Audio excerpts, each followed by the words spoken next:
Hello, everybody, and welcome to a Wednesday afternoon here on Kobold Press, where we chat things all koboldy. Speaking of kobolds, we had a shout out to the very handsome kobold behind the desk with the microphone in the pre-show. That's Gyro. That's our new Kobold chat logo, and that's our little mascot Kobold.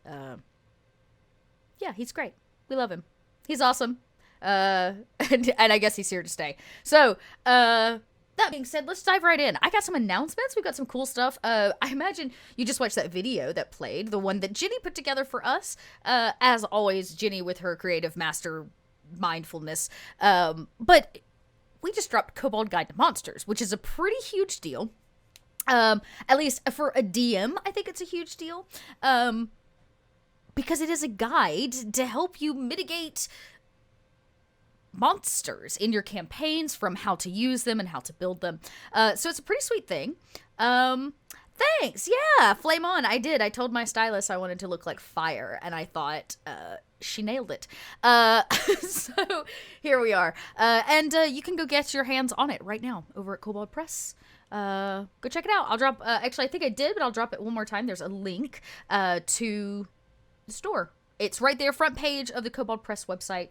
Go check it out, and you can get your hands on it. And it actually has inspired today's chat.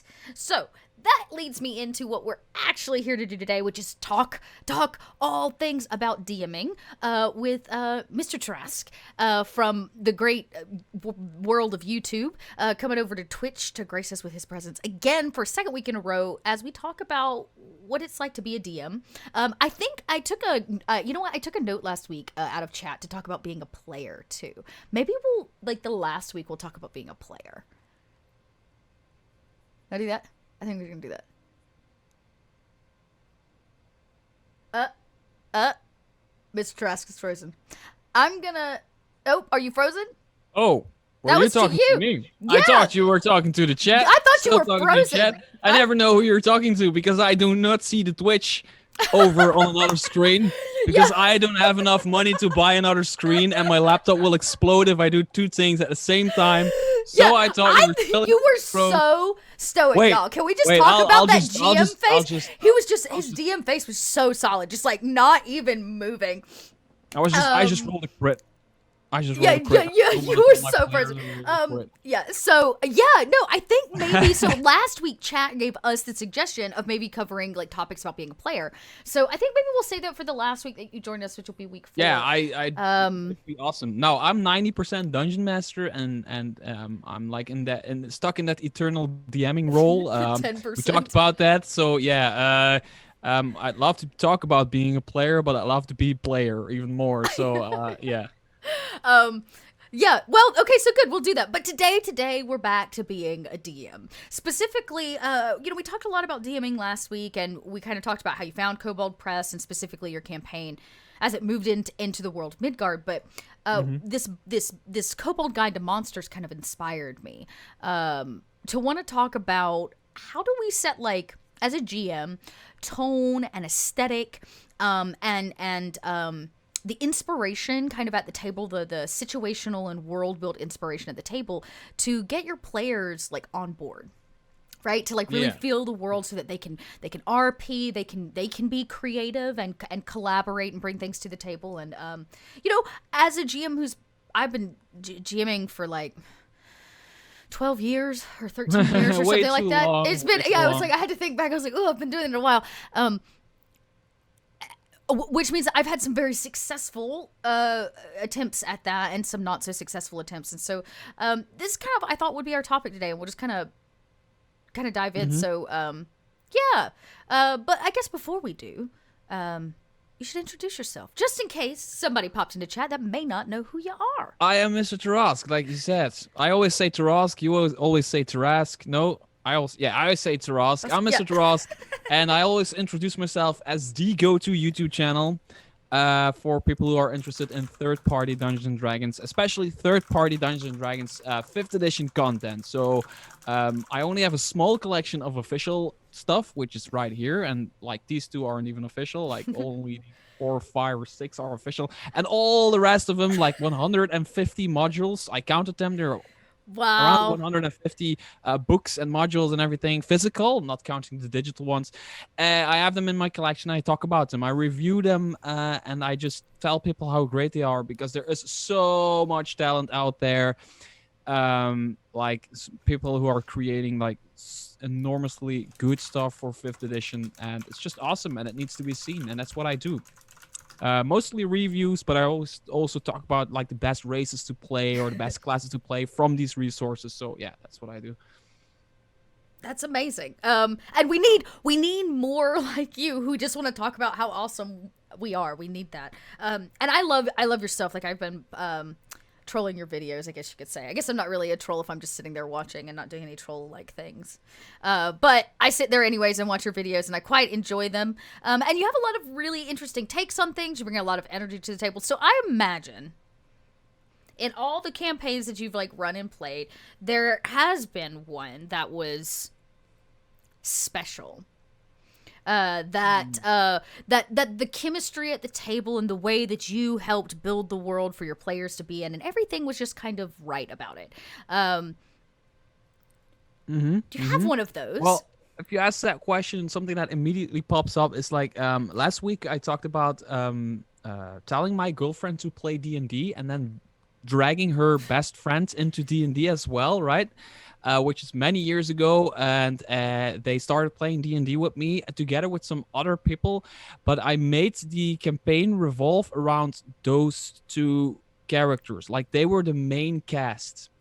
And the special thing about that, I see a lot of YouTubers talk about do not like some players think they are the main character and all the other people in the party are like the extras, but that does not need to be a bad thing. I mean, you could be the Aragorn to somebody's Frodo, right? I mean, yeah, for that's sure. a What cool a thing great to and be. the perfect Yeah. the perfect comparison for that. I made the campaign revolve around them, and they became like these two female very well-known adventurers who were being called the Sisters of Gold. That was their nickname, and they were the sisters. They weren't real sisters, but people called them the Sisters of Gold. And up to this day, and I mean that's a long time. It's more than 10 years ago that we played that campaign, and up until this day, they still refer to themselves as the Sisters of Gold every now and then. And it's so amazing. And all the other people who were playing on that table, we had a bunch of people sign in and then a bunch of people sign off. And but we have like this main party after a while, and the other people were all completely okay and fine with that. They were all playing like the characters that helped these Sisters of Gold become these Sisters of Gold. Right. So at the end of the campaign, there was a statue made of the Sisters of Gold, which were like these two big statues of female adventurers. And then the people that helped them were smaller statues, but they were also there, right? So they were smaller statues that were just these two big women with gear and everything, and then there were the smaller ones who were also there, also important, but they were just like, yeah, they were the arrogant to do their Frodo. That's like they were the main characters of the story, but the other people helped them. They were like Sam. Right. Yeah, you wouldn't have been able to do it like like the rest of them. And that's so great. Like people were it's still up to this point one of my favorite campaigns I ever played, and I don't even really know anymore what it was about, the campaign itself. Like it was just a bunch of adventurers, and it was this big thing going on which was bigger than themselves. But yeah, still every now and then they're like, yeah, we are the Sisters of Gold, and we decide where to go, and yeah, it's just really really cool. And yeah, that's awesome. Yeah, they're still best friends and everything, so it's really really cool. So do you run most of your games in like a fantasy setting, or have you like punched through and done something, obscure, or done like horror fantasy or something specific? I've always been playing like in the standard 5th edition vibe of things. I've never been really into Faerun or Forgotten Realms. Like lore wise, I'm often run adventures that come from there, but lore wise and everything, I do not know a lot about that stuff. Because I don't know why. I always play my own homebrew stuff because then I can make stuff up, and that's really cool for me. That's how it also, happens, you can also do that with Faerun, of course, but I mean with your own homebrew. But I've went to like the carnival horror. Oh, okay. uh, Yeah, uh, yeah. sides. And the thing with horror for me is I said this on my channel a few times. I do not like to be on the receiving end of it. I do not watch horror.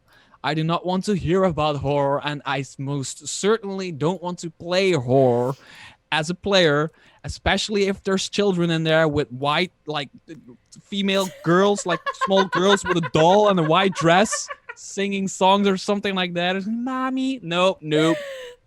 But, but I'm very good at bringing creepy horror, and that's because I'm like the Batman. You know, I use that fear of horror to bring it over to my players. And my player, we played some horror one shots, like small adventures, and I am I know of myself like that I have like a lot of expression in my face when I do these voices and these NPCs, and I'm really good at doing a creepy clown or like a toy live, and I have like these hands and I can yeah. Um, but that's Yes. about as far as I went outside of the fantasy. Although I really want to play in a low magic setting.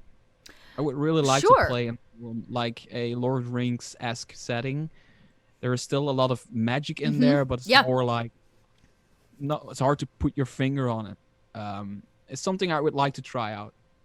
Yeah, low fantasy is one I've found actually a lot having played a lot of D&D and then started branching out into, other RPGs, and I found low fantasy really suited my needs for a while. And getting my fantasy in there, but it didn't have to be like extravagant in any way. I could tell these really like down to earth, raw stories with my players inside of these kind of low fantasy worlds that for some reason, not that they didn't. Like I've had some crazy, amazing things happen in a high fantasy setting. You know what I mean? That's been dramatic and Mm-hmm. beautiful and all of the above. But there's something about a low fantasy setting that really raises the stakes. Right? It's Yeah, not. because If I'm in the desert, I can't just make water as a druid yeah, in a yeah, high fantasy setting, right? Like I'm gonna have to rethink the situation like hardcore. And so I think it raises the stakes for players and sets kind of a different tone for a campaign. absolutely. Which is, I think I say the same for anything if you're gonna run just a horror campaign, but the way you're talking, it's interesting. It's almost like you weave some of those things just constantly throughout your campaigns. Like they may go into a scary place and now it becomes a little horror, or now they run into this kind of a place or run into a fey Yeah, forest. most of the time, I'm going to be totally honest. Most of the time, it's just when I get a module in my hands or a book in my hands that I really like, I will just throw it in their Have you faces run and ghouls run yet? it. Have you And run Empire of the Ghouls yet?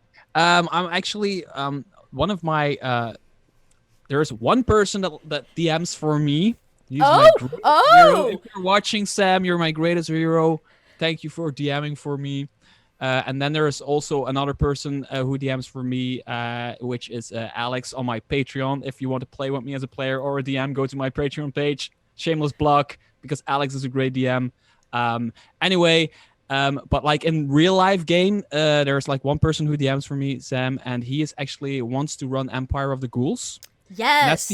that's the sole reason that I didn't gotten to review it yet on my channel, because people Okay. are asking, "Hey, you're reviewing everything from Kobold Press. Why are you not reviewing Empire of the Ghouls?" And I'm still sitting here like, "Please DM this for me. Please I use this want for to me." play so I can do the thing. So Okay. All yeah, right. and then I Interesting. can do the Okay. review from a player standpoint. But Yeah. Well, don't go yeah, back to Kobold chats because I cracked it open on Roll20 one day, and I peeped through it. So okay, just yeah. saying. I don't want to see it. It's right here. It's right here. It's Don't right do it. here. If you're gonna But play it, yeah. I thought it was very interesting, but it has that vibe, right? And it's Mhm. still set in this case. Like you could run, because it's a 5e game. You could run that campaign adjacent or woven into whatever game you're currently running. I feel like, but one of the great things about it is that it is just like so deeply, in my opinion, Midgard. Like it's so very Kobold Press. But what's great about it is you can go from it to this game, which is horror to some degree. It's kind of like it's like a high intrigue horror, right? Because you're also dealing with like well, I don't want to spoil anything. It's like high intrigue horror. Yeah, I know it. It's like typical Kobold press, where you also have like the almost political type of intrigues and everything moving into that horror. Into the horror element. And then on the flip side of that, you look at something, because I'm getting ready to run Courts of the Shadow Fae, and so that is also high intrigue, but that is not really horror in any way. It's like proper 100% like social combat intrigue. There's like a social ladder you have to climb, right, to be able to even just like communicate with some people or talk to some people. And so it's really I just think that it's really interesting that within our worlds we can move our players in and out of different aesthetics, different things, from horror to high intrigue politics to these kinds of things. And how do we as GMs like set that tone? How do we prepare to run a high intrigue campaign versus how we prepare to run Empire of the Ghouls, which is horror at its finest, right? And I know my prep is way different, at least in terms of, but I'd be interested to hear your thoughts. Like when you get ready to say run, even if it's just a one shot, that could be, I'll use a different example. What if it's like, what if your theme is action, right? So it's more action packed thing, or like I have one game where they have to, it's the most meta one shot that I've ever written, where they get called in by the great bard Shakespeare.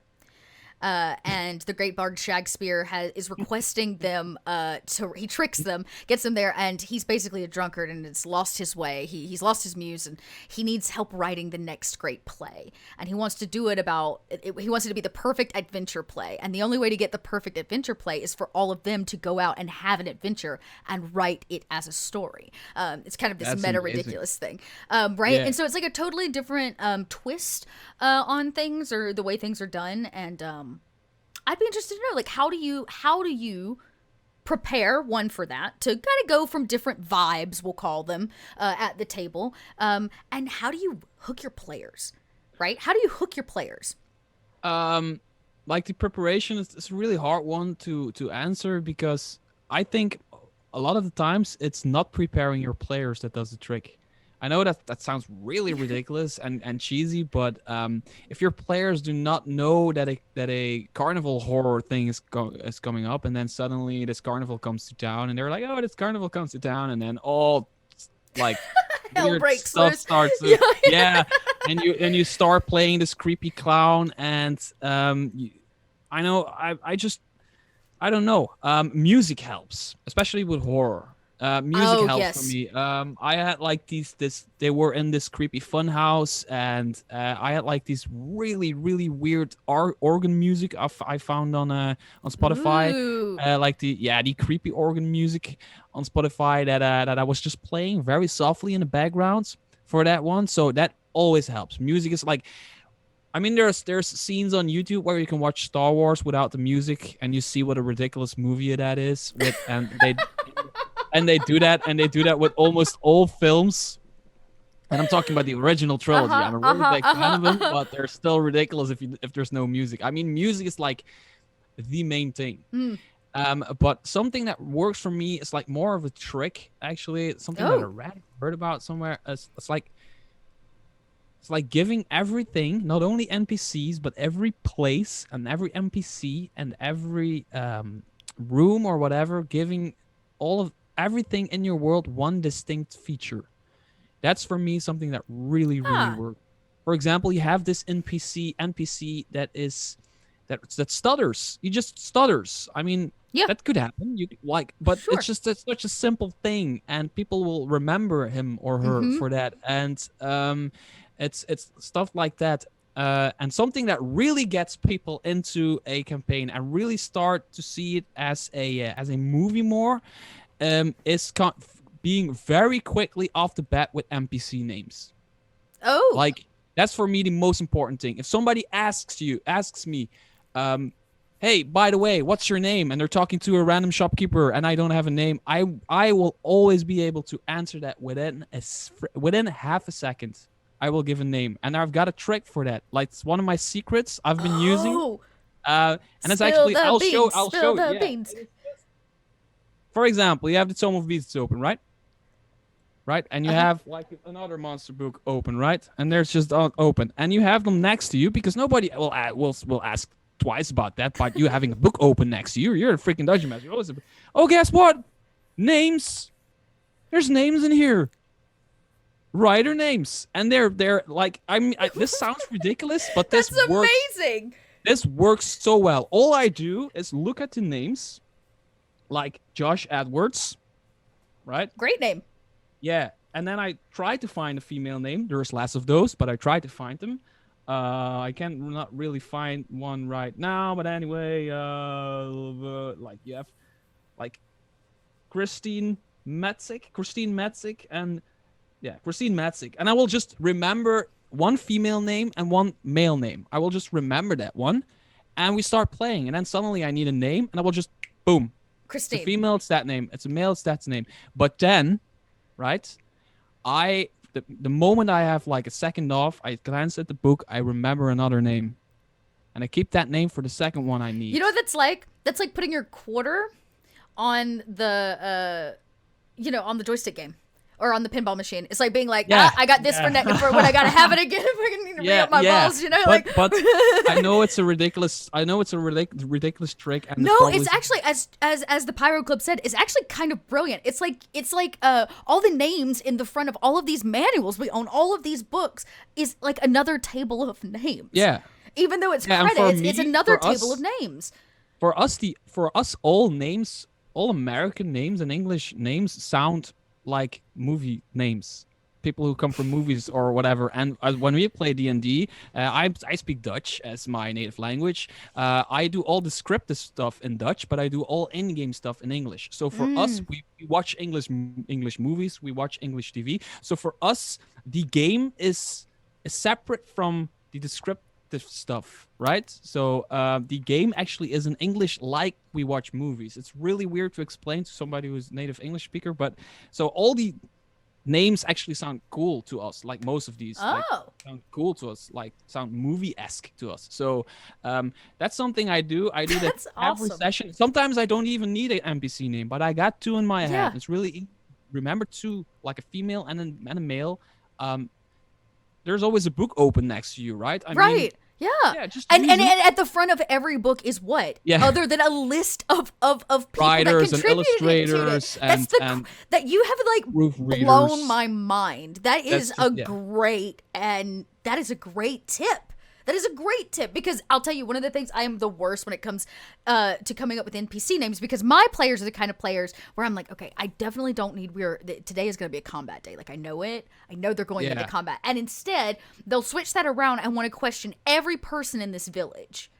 And I need a name for like 6 or 7 NPCs that they come across. Coming up with names really on the fly really draws them in, like because it feels like the world instantly responds on what they're doing, and they're not feeling that a dungeon master is like, sorry guys, give me 1 second, let me check my notes for that.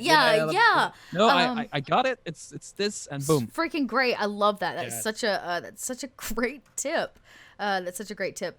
I got sidetracked because I thought that was so great. But, we were talking about music and like how to set the tone, and you were saying that this is one way to like not break the moment, right? Like not break the moment by not having an NPC name, which seems so simple, but like in actuality is kind of a no-brainer, actually. When you talk about it out loud, it's kind of a no-brainer. And that's a great tip to overcome that, because I know I'm horrible at coming up with names. Some people have also just print out a list with names, but then your players see the list and they know, okay, he has a list right there. But if players do not know about that trick, they just think you have him. You have a monster manual next to you. You have a monster book next to you. Who cares? You're a dungeon master. Who cares if I die at the end, because I got a quarter right here for this game. I'm gonna re-up. Yeah, exactly. No, I think that's great. That's very fun. That's very cool. And as Dark Lord Snuggle points out, you don't want to be that person that's like using things in the room, like Waller. What did he say? Walter table. Oh yeah, and everybody, trying to like search for it in the moment. I love that. Everybody's called Doogie Madook face or something like that. Yes. Yeah. Yeah, and I would agree with Pirate Club too. You know, at least in horror for me, because I run actually a lot of horror, which is funny that the next thing I'm running is like very high class social intrigue. But I also find that detailed description in horror is what makes it, right, because you need your players to see it. Horror is so much about the visual, but I actually had a great tip one time. Somebody told me, because you were talking about giving like picking a thing and giving it like a personality, right? Like a town has a thing, right? Or the name of the person is like there. I had somebody tell me that when you give descriptions for your RPGs, to think about all of the senses that we as people use. So in horror, oftentimes I use smell. In my description. I talk about how the room smells because smell is such a potent thing. But oftentimes we forget, like, we think sight is all that is there. We'll often say, you see this, but there's so much else. Like, what is the temperature of the room? Is it hot or is it cold? Do you smell something strange? Because sometimes their perception check may be for smell, not for sight, right? Because we have multiple perceptions, multiple senses. Of course, sight and hearing are always the easiest, but is the atmosphere different?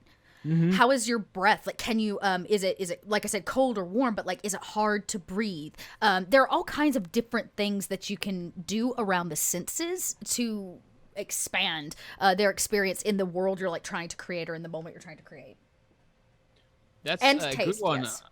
That's a good one. I always do that when they go in the dungeon and underground. I describe it as like the air is so filthy and dusty here that you feel it in your throat, right? You're doing like you feel it in your throat that it's so dry here, or like that gust of wind that comes from a door that hasn't been opened for ages. You open it and then there comes a slight gust of wind, very cold gust of wind. Those are really important things to do, other than just saying you open a door and that's it. That's the thing. The hallway, one of the things I like to do with dungeons, specifically, especially if they're going underground, right? Like if you're going into the Underdark, or if you're going into like something underground, and this is so relevant to Empire of the Ghouls.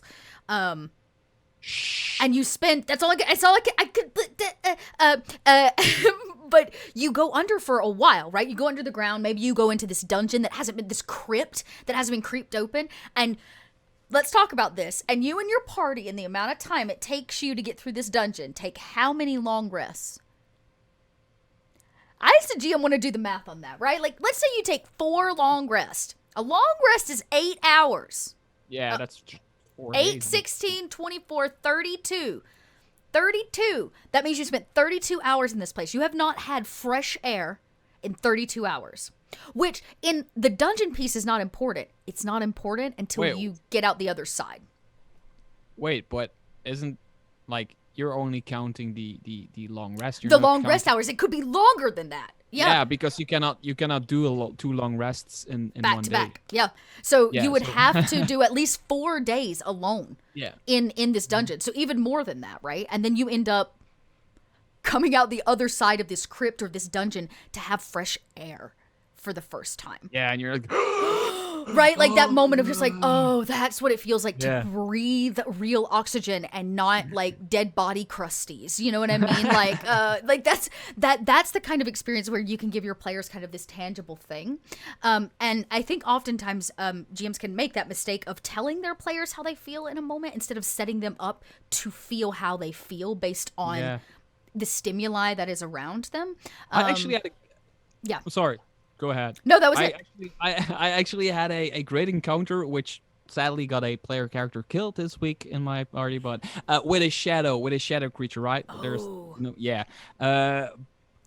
Basically, they walked into like a temple, and I started describing this temple as this small thing with a bunch of benches and an altar in front, right? And it's abandoned. There hasn't been anybody there. I did all the talk and everything, but then I said there was this one in the roof, in this dome-shaped roof with all kinds of paintings. There's only one window, and there's a beam of light coming in. And while you walk through this temple, you you cast your own shadow very beautifully on the left side of the wall. And then they were all like, they were feeling that, yeah, you got this one ray of sunlight coming up, and then there's this one shadow. Everybody's casting this beautiful shadow of themselves, and they saw that as a very cool environmental thing, just to get like really into the vibe of that church. But then they tried to go into the dungeon, which is beneath the church, and then one of the players, the last players who tried to go in, that person's shadow came to life and attacked that person, right? So I set it up to be like this beautiful environmental thing. Yes. But then it was actually, so it wasn't just me saying, oh, by the way, you get attacked by your shadow. No, it was me saying there is a beautiful shadow. Then we did a puzzle, an entire puzzle for them to find the dungeon. And then a shadow, which I talked about before the puzzle, attacked them, which was like a really great, like a segue into that encounter, I thought. And sadly, it killed the player, but it was a really cool encounter. And I have a feeling my players actually loved it, although somebody died. They really loved it. So yeah. Well, that says something in and itself, because the retiring of any character is difficult. Yeah. Right. I have the hardest time. It's so hard. It can be so hard. But when it's done with care and with some kind of, in this case, what you described as like, it was this beautiful thing that eventually kind of came to life, it can actually be rather impactful. It can be in different ways, but no, I think that's very cool. Yeah, descriptions are one of those things where I struggle. What do I read out of a module versus what do I come up with? And I think for me, it always really depends on the thing. I find that when I read campaign modules, and I read the provided text, because you often get a lot of provided text, which is there. Y'all, let me just say, there ain't nothing wrong with provided text. It is very helpful. And as any GM, I started reading a lot more than I read now. But it's always the pieces that stand out to me. The ones that I like read off the page that hit me in the chest are usually the ones that I'm like, I either need to use a part of this in my own description, or I need to know why this was so impactful. And I'll give a prime example. For a totally different campaign. So I've been running Coriolis for a while, a little sci-fi game or whatever, and there's a lot of text there because it's free league. And it's all great and I love it, but I'm not going to read as much as they provide. And so I was reading one thing, and it was very political, and this whole thing, and my characters were involved in it, and they were being honored at a banquet that none of them wanted to be at. What they didn't know is that they were being set up to become these like poster children for propaganda for the homogeny. And so I actually was like going through the campaign. That's kind of how it was set up. And then I read this news broadcaster, or the like host of the ball, the speech she gives, where they're all standing on stage and they think they're being honored, and she turns them into this like iconic children of propaganda and blah blah blah blah blah. And it was so impactful as I read it on the page that I was like, I can't not read this piece. And there was just something about the way it was written. It was first person because it was a speech this person was giving. And so that became that one thing that I like grasped onto out of that module and presented. And so I think sometimes, you just kind of have to find those things that help you build the world and make it really rich. You kind of mentioned that earlier. Like, how do you make it really, really rich so that your players buy into it, lean in at that perfect moment where you want them to lean in, right? Yeah. And when I finally delivered the speech this woman gave, their faces, I knew it was the right choice, right? Because they were angry and appalled, and like all at the same time when they realized that they had been used as this piece of propaganda now. And it was just, and it pushed one of my players to make what I think is going to be one of the most important choices they've made in like 60 sessions. Yeah, and it's actually, but like credit is on you for, I mean, it's probably not the speech that was that powerful. It's probably you building the entire campaign up to that point of that speech that really, right. But even that is a setup of like, how do you make them buy in, right? You need your characters to like bite. They got to bite, and they've got to be along for the ride to get to that nugget moment, that we like set up, that moment where they go through a portal to Midgard, right? Right? Or they how do we get them to bite and to go along, to lean, what I call the lean in? How do I get my players at the table to lean in? Where they what is the name? What is their name? Right? That lean in moment where they're going. And you don't want to miss it. You can't miss that moment with them. You have to have that name ready. You have to have that location ready. You have to have that speech ready. Yeah. And so it's just Awesome. yeah. So anyways, I just thought that was very it's been interesting talking with you about like GMing out loud, because there's always the basic GM questions we can take of like, how do you prepare, how do you do these things, but building, and even in a homebrew, and maybe we could talk a little bit about homebrew, even in homebrew, there is so much I think as the GM that we want to give our players and we want them to experience, and it's about how do we give that to them, how do we give it to them in a way in which they can still collaborate and still join us, but that they are so invested. You want them invested, you know. Yeah. And you can do that in so Like many ways. the I think it's also important to know that it's important not to skip over parts that might not seem important. Like, I mean, you can really take your time to build a moment, even if it's just a stupid short rest or Yes. whatever. You can really build that as a dungeon master and make like an almost like team building activity out of it, something like that.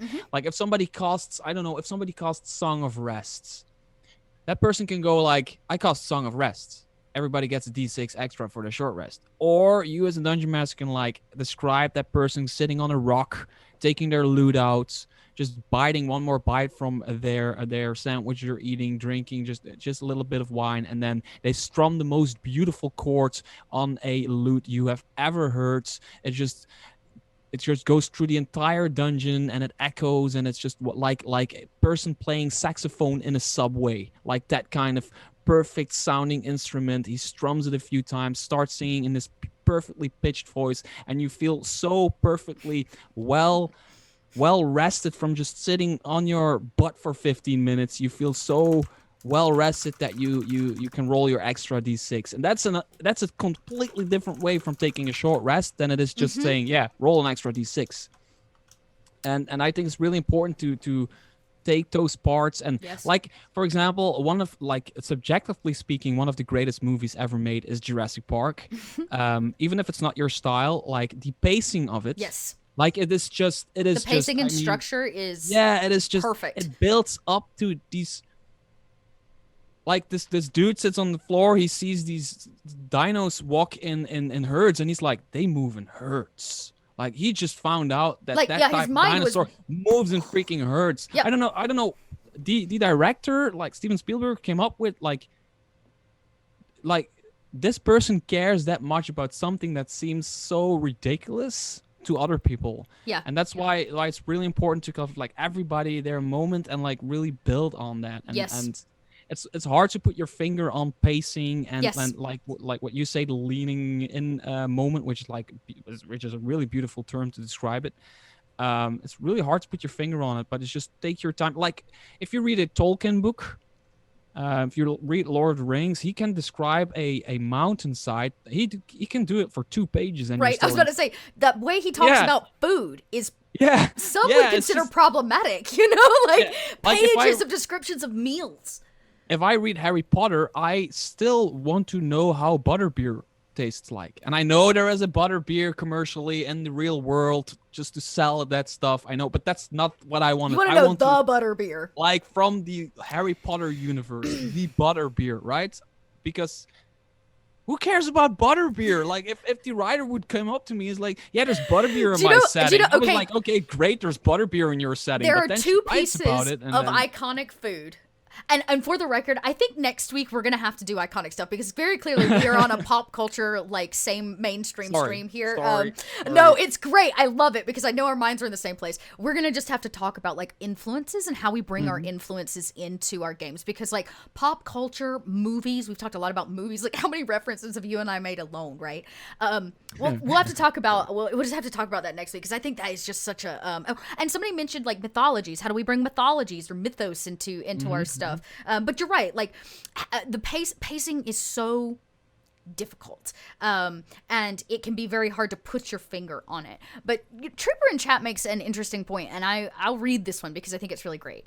One thing they think is useful about written text, and I think this is actually true about a lot of different things when we talk to other GMs, when we look at other and watch other people do it, whether you read the text out loud or not, is that pre-written text is a window into a different GM's mind.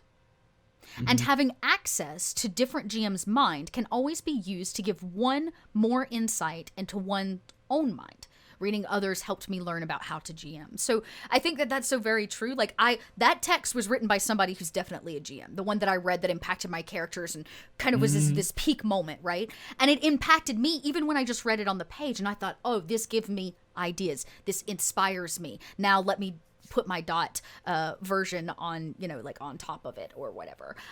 But yeah, this is what I was going to say. I got full circle. 2 pieces of iconic food that still to this day, like your butterbeer, I have to know, what does it taste like? I have to know. The pizza that they eat in Teenage Mutant Ninja Turtles. Oh my God, yes. Is unfortunately beautiful. And I remember as a child that loves pizza, y'all don't understand. It is a pain to watch them eat it because I go, when they take like a slice, like the cheese goes, oh gosh, okay. And then the other is the Krabby Patty. There is something about the Krabby Patty from SpongeBob SquarePants that is so perfect. Yeah, it is the ideal burger. Sorry, I didn't know the English word for that. We call it it's the Krabby Patty. But the burger that SpongeBob makes is always so. It's called crab burger in Dutch. Oh, crab burger. Okay. Yeah. We call it the Krabby Patty. But I love it so much. It looks so good and so tasty. Yeah, and there's this episode where he makes like the perfect ones, right? There's this episode, and you're like, what? Come on. But that's just proper writing. That's just. It is, but here's the thing. And here's what's really interesting about that, and actually ties into the conversation we're having. What happens is animation is depriving us of taste. We can't taste animation as much as I would like to eat that pizza, right? But that animation is doing something else. It's using color and sight and its descriptions and the way that other characters react to eating that pizza to make me taste it. To make my sensory effect I have my own idea of what butterbeer tastes like. Like I just know. You just know what it tastes like. Yes, and you have your version of that, and it's totally yours. And I think it's so good. It's so good, and I think that that's something really cool about theater of the mind gameplay, right? I could brew up my version. Like I could actually try to make my version of butterbeer and serve it at a table for everybody. Well, I actually have something like that in my homebrew campaign. And See? it has been a major thing, and it's called blueberry beer. And there's this bar in my campaign setting, which is called it's called Blueberry Battlefield Beer. What? And it's just the name, and the tavern is called Blueberry Battlefield Beer Bar, right? And that's the only place where they make the Blueberry Battlefield beer. And I did this entire thing of it, and then one of my players created a character that was obsessed with Blueberry Battlefield beer, and then one of my players took over DMing for my homebrew campaign, and he actually built the tavern and made us go to the tavern. So that was just like, and awesome. Like it's same thing with the butterbeer. It's just the same thing. The Blueberry Battlefield beer, which like something I came up on the fly, but I don't know. But it's like something like that. I actually now remember that it did something like that, and it was a major deal in my campaign. Yeah, see, and you never know when it's going to be those kinds of things. You never know when your characters are going to fall in love with an NPC and they become a major NPC. It happens. It happens all the time. And you just know it. And as a GM, when they lean in, I believe you have to lean in to like meet them a little bit, right? If they hook onto an NPC that was literally like a sidebar character in a campaign or in a module or something, give it all you got. And like if they lean in and want to know more, meet them. Let them know more and let them react and be with that character as much as you want. As you said, take your time. Sometimes we like to rush things, and I think if you don't have to, the really great moments where in movies and TV and film where things breathe, right? Where the story comes out of this horrible dungeon where we've been, breathing in undead dust for 4 days, and we come out the other side and we get to breathe. And that's actually a part of the story where I think you said something that I really loved, which is like, let them, if they're going to take this long rest, fill it with story. It's not just a long rest, or it's not just this person casting with this +6 to make everybody feel better. Like, make it a moment. Make it a moment where your characters can juxtapose what they just went through sucking in 4 days of undead dust, right? So I think that that's really cool. One of the things I like to do too is in their leveling up, I do that as well. Like, so when all my characters level, because I don't always do XP leveling, right? Sometimes I'll do like milestone Yeah, leveling I'm switching to from milestone. Yeah. XP to milestone. Let me tell Yeah. y'all, if you do it XP, they're gonna kill everything. They'll kill everything. They'll kill it Yeah, all. but yeah, they do, but they also don't because I also just give XP if they don't kill it. If Oh, they, interesting. if It's defeating there's it. if there's like a lich in the way, but they somehow talk the lich Oh, into yes, yes. going another way or whatever, it's As the long as they same. still deal with the problems, they get the points. Yeah, that's Yeah, kind they of get yeah. to the other side. Yeah, yeah. Yeah, so I'm with you. I've been doing milestone leveling, which I actually prefer because that means I can kind of help as pacing. I can pace them with the story that I'm trying to like tell with them or whatever, like the world I'm trying to build around them, or however it is UGM. But yeah, is to take level ups because if you do it in milestone, usually a level up doesn't happen in the middle of something. It usually happens at the end of something. And when you level up, you get new things. You get new spells, you get new talents, you get new feats. And when you take those things, I want to know what it looks like. How did you learn that really cool feat of X, Y, and Z? Did you take it because you've just been like waiting on it for months, or did you take it because you learned something in that dusty cavern that you just escaped? Right? Did it inspire you to need something new, like to take the cantrip light so that you can see the next time you're put in that horrid situation? Like, I love that moment where we can see a character level up. What does it look like? Is it a deep meditation? Yeah, maybe they have been following a barbarian around and just picked up on their fighting style. Picked up on a fighting style. Yeah, another great thing. But giving your players a chance at the end to breathe and to actually say, oh, wow, we just did this really incredible thing. We did the thing. We killed the thing. We overcame the thing. We talked the lich out of whatever he was doing. And now we're at the other side and we're breathing fresh air together for a moment. And so just a moment to let them do something like that, to describe a beautiful thing that they all do together, or to let them level up and talk about what leveling up looks like. It is great. That's a very good point about the leveling up. That's something that I did in my early days of D&D, but nobody else did it, right? So as a player, I was always like saying, I knew that next level I might get like a swift strike or something like that. I'm just saying yeah, right? And I knew I was going to get that. So every now and then during a rest, I said that I was actually training for that strike, like, but it was before I leveled, so I was always like, I'm training for this new art style or new defensive style or whatever, and then when I leveled, I finally like mastered it, and that's the way I always came up with it. But the problem was nobody else was really doing it, and everybody's like, ding, level up, all right, okay, let's go, and they're just happy. But the great thing about milestone leveling, though, is that if you as a dungeon master feel like you need a 10-minute break, just level up your players. That's perfect. That's perfect for me. It's like, I need a cup of coffee. I need to go to the toilet. You guys level up. And just, no, yeah. And they're working. I was going to say, the amount of coffee I to drink, they'll gain 3 levels in a session.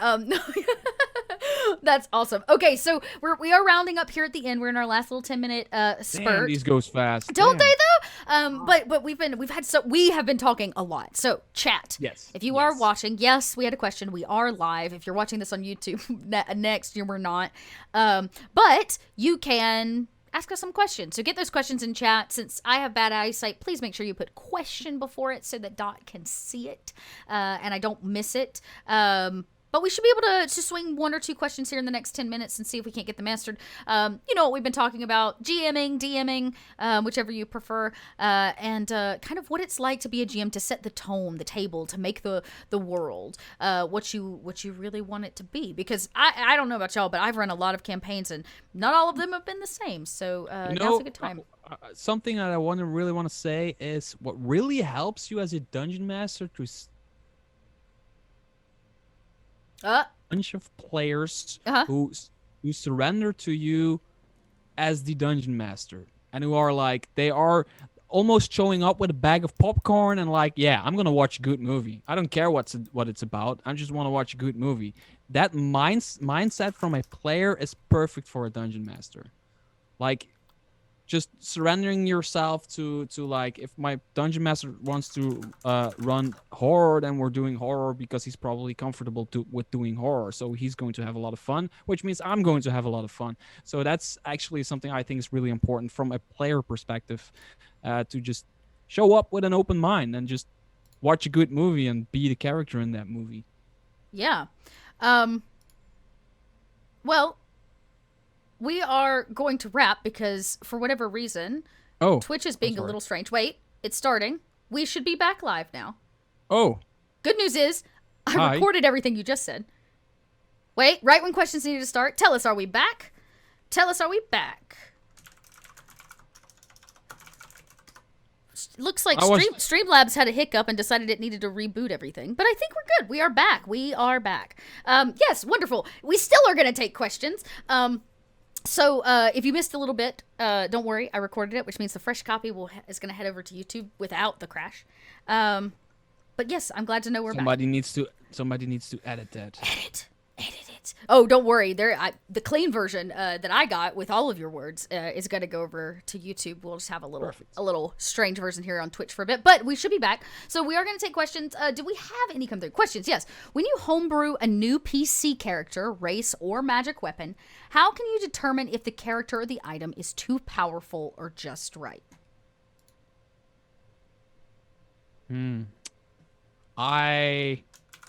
If it's me, I don't know. That's a really hard one. People keep asking me that question actually. Like, how do you balance stuff like challenge rating for monsters? But it's going to sound really cheesy, but I'm so experienced that I just feel it. Sometimes I give something really, really powerful to my players. I still make those mistakes. Yeah. But I've been DMing for like many years, and I know if something is going to be overly powerful or if it isn't. Like, I'm not like always calculating the exact amount of hit points something needs to have, or like how much it needs to have to hit, or I just know like there are complete systems to calculating that stuff, and there's even websites that if you put in every metric of a magic item or monster, it will tell you a challenge rating, and it tell you if it's overpowered for your party or whatever. But I'm not the kind of dungeon master that really goes into those meta calculating kind of stuff. Yes. I just give it to my players and then go with it. And if I think like I made a really weird, stupid mistake, then well, my players are kind of overpowered, but they will also meet more powerful foes for so yeah. Okay. Because like I said last time, my players are and Midgard are level 15 right now, and they're destroying challenge rating 20, 27, 28. Well, yeah, right, because it's only one of them. I always tell people, I was like, yes, Yeah, we set this yeah. challenge rating, but there's 4 of them. Yeah. There's 4 of you to my one massive dragon, my gold dragon or whatever, you know. Okay, so it's a hard one. I think I don't particularly like a lot of combat. I really save my combats to be epic, right? Like, I save them to be these moments where when we have combat, they hold great weight, which means oftentimes I go in knowing that what they're going to fight far outweighs them, because I know that, or outpowers them, because I know my players are going to outsmart me. Like, I expect that they're going to trick me, I say trick me. They're going to trick the bad guy or the NPC, or they're going to outsmart this horde of goblins or whatever I've got planned, because I always give my players the benefit of the doubt, because they always do. They always come through and overcome.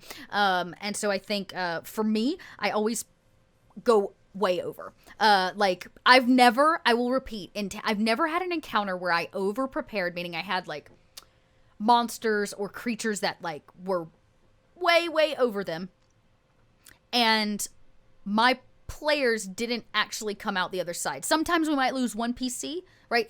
NPC. But I've never had a TPK in an extended campaign. How about that? I've never had a TPK in an extended campaign. In a one shot, yes. But I've never had one where like a player will die here or a player will die there, and maybe that's just the luck of the draw for me. But in terms of as a GM, I've never actually killed off a whole party at like one time in an extended campaign.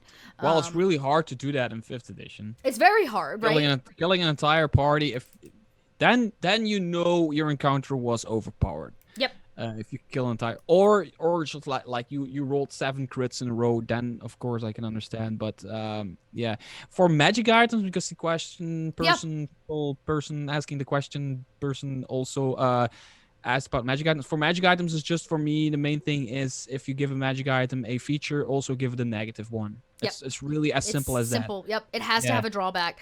Or I find with magic items, I build my magic items around my players. So it's less about my players trying to mitigate the world around them. Right? Mm-hmm. So for example, if I give them a magic item that like dispels all major magic spells on, cast on items or something like that. Like it dispels stuff. I was like, okay, so that actually affects the outside world, and they're going to use that to their advantage in every way possible every time they get. Versus me creating a magic item that's specific to a character that's been created by a player. Now that player is not only going to use, or that character is not only going to use the item because it's so specific to them, but it's not about trying to mitigate the outside world. It's a personal thing, and how it's built and why it's built. Yeah. But I love that too. There's a balance. Everything has a yin and a yang. If it has a positive, it also has to have a negative. Last question, just because we are a little short on time. You said someone died. Their character at least died in the campaign. How do you handle that? Did you stop the session there? We did stop the session, but because it was time to stop the session. Okay. But how do I handle? I try to make a moment out of it, even if it's just a small moment. The barbarian, there was a male barbarian played by a female player who was really playing a stereotypical Conan the Barbarian type of Aquaman type of person, and like really putting it on there, like that he's like this masculine half naked dude, super attractive, and he was always like the light of the party, and he was always thinking things through, although he was a barbarian and everything. And I just kind of, when he went down and when he died and when the shadows were eating his soul, I tried to repeat who that character was for the party and in the story. Yes. Like just before their soul travels to an afterlife or whatever happens in your campaign when somebody dies.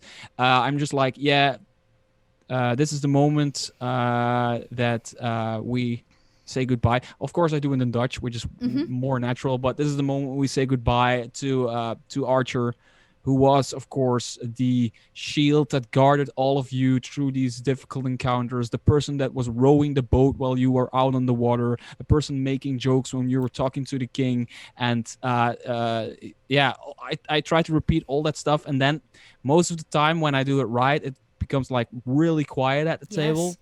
And it happened this week. Like one person even said, everybody's so quiet. And it was like on a chat with 6 people, and the Zoom call was completely silent, and I was like describing it. And then the player, she was like, she didn't like that her character died, but she was okay with it because he died. Like she remembered like who he was and how cool he was. Yeah, that was what I was gonna say. Anytime I have to deal with a death of a character, of one of my players' characters, it has to be treated with respect. And you have to take a moment, a breath, to honor that. You as the GM have a responsibility, I believe, to facilitate a table in which everybody feels comfortable. And by bringing a character to the table, they are being vulnerable. They're expressing a part of themselves and their creativity and the thing that they have brought. And that is delicate. And it is your job as the GM to protect that, to give them a great experience. No matter if you're playing horror or high fantasy or low fantasy or social intrigue, it's still your job to keep that creation safe. Now, that does not mean that character may not die, right? As you so put it, like, this is how it happened. This is what happened. And we've all been there where the accidental death happens or somebody sacrifices themselves. But you as the GM have a responsibility to be the person that has to write the eulogy. You have to be the person that gives the speech, right? That last moment of what happens, that gives the description. And you really need to dig into your own feelings for that one, because you also have been traveling with that character for a long time, although you were an outsider and just looking at the party from above.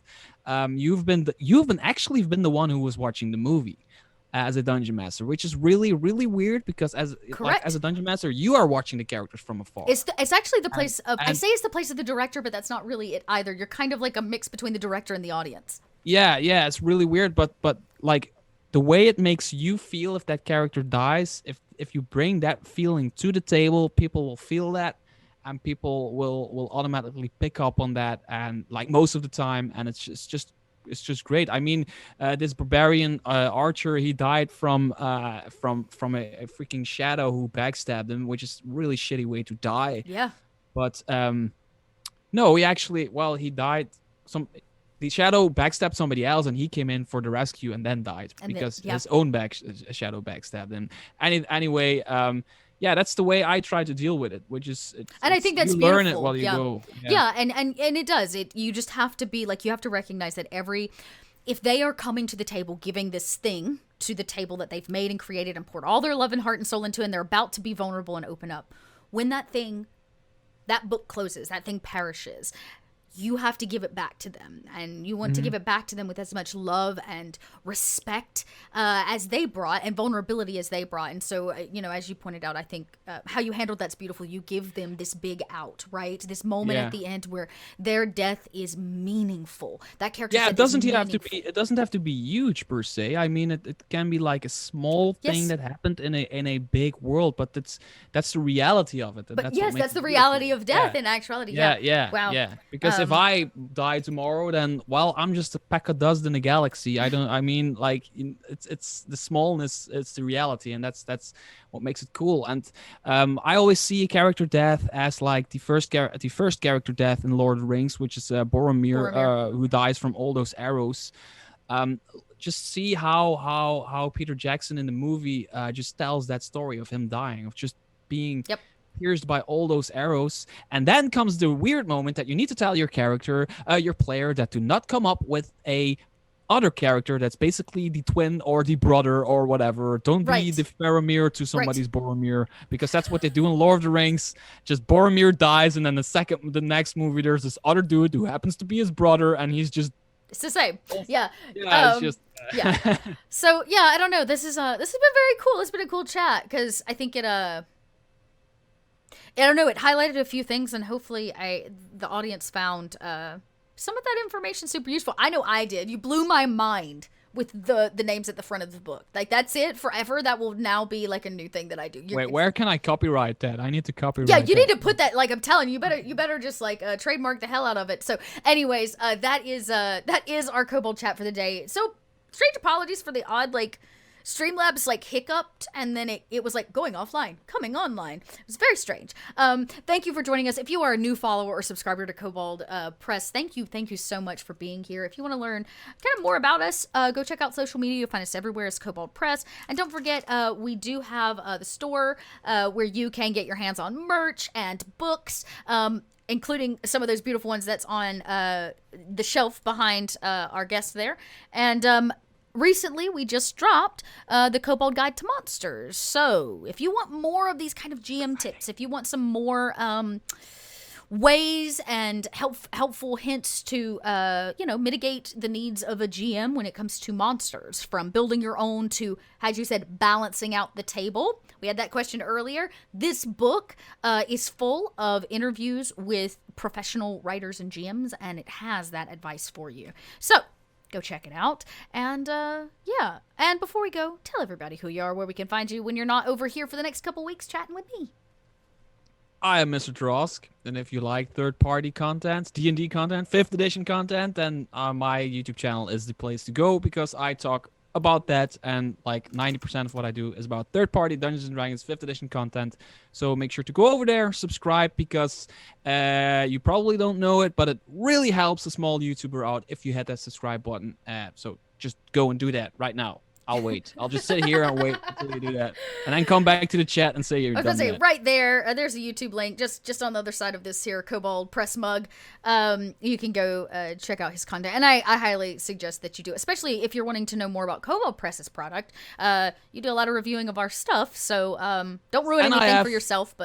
And I have a video series where I blabber about Midgard and how to play in Midgard, and tips about the magic, in Midgard and everything. I love Midgard. Yeah. I'm very excited. So if you want to start playing in Midgard, go to my blabbery playlist, because I just keep talking and talking and talking, and maybe there's some ideas in there that you can use. I hope there are. So I've no doubt. I've this alone has been awesome. Today has been awesome. I'm already walking away with new ideas to bring to my table. So we will see all of you Same Kobold time, same Kobold channel. Next Wednesday at 3 p.m. Eastern, 12 p.m. Pacific. And we'll be back, actually. Mr. Trask is going to be joining us again, and we're going to be chatting. I think we're going to chat, like, inspiration and pop culture in our campaigns. And, like, how we use it. I think overly prepared for that one. Yeah, I think it's going to be a really great hour. You're going to learn a lot about the two of us, I imagine, and our style. So make sure to join us next week, and we will see you all there. And you know what? I think I'm going to leave you with this adorable video from Jenny. If you didn't catch it at the top, you can learn all about this new Kobold Guide to Monsters from our dear, dear friend, Jenny D. Until then, we will see you all next week. Bye-bye. Bye. It's alive. It's alive. It's alive. It's... Ah, dang it. This happens every time I try to create a fun and exciting new monster to challenge my players. Sometimes I want to go beyond the classic monsters and hit them with something they've never seen before, but I can't seem to get the hang of conceptualizing, creating, and using my own homebrew monsters. Why don't you try the Kobold Guide to Monsters? Yes, it is alive! Wait, Kobold Guide to what? Monsters. It's a book from Kobold Press in which master writers from across the gaming industry share their simple but effective step-by-step processes for creating your own monsters. That does sound useful. What kind of stuff does it cover? How to write great descriptions, motivations, and psychology to drive your monster's behavior, how to use its environment and resources, and even realistic alternatives to just fighting, so your encounters have variety. That sounds amazing. Where do I get my copy? From koboldpress.com. Don't worry, there's a link in the description. But do you think I really need it? After all, I made you. Maybe I'm already a master of monsters. Oh no, I'm very bad. You did a bad job. You look fine. No, trust me, I don't have any bloodlust at all. In fact, I'd really like to try gardening. Why does this keep happening? Fine. Ask the land kraken to get you a trowel. He's probably in the kitchen making cupcakes.